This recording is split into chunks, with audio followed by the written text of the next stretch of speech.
ما جاء فی عیش رسول اللہ صلی اللہ علیہ وسلم، رسول اللہ صلی اللہ علیہ وسلم کی زندگی یعنی گزر اوقات کے بیان میں۔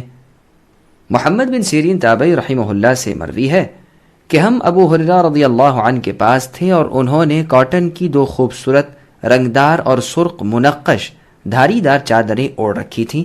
پھر انہوں نے ایک کے ساتھ ناک صاف کی تو فرمایا، واہ واہ ابو ہریرہ، کاٹن یعنی کتان کے ساتھ ناک صاف کر رہے ہو، اور مجھے یاد ہے کہ میں رسول اللہ صلی اللہ علیہ وسلم کے ممبر اور ام المؤمنین عائشہ رضی اللہ عنہا کے حجرے کے پاس گر کر بے ہوش ہو جاتا تھا۔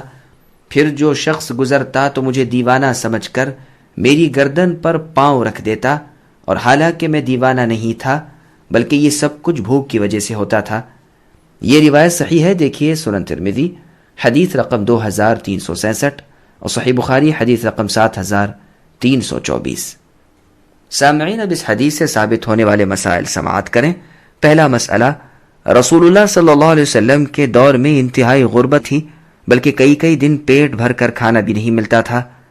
دوسرا مسئلہ، اگر استطاعت ہو تو بہترین لباس پہننا جائز ہے۔ تیسرا مسئلہ، اپنے ماضی کو بھی بھولنا نہیں چاہیے۔ چوتھا مسئلہ، تنگی کے بعد کشادگی اللہ تعالیٰ کی طرف سے ایک عظیم ترین نعمت ہے۔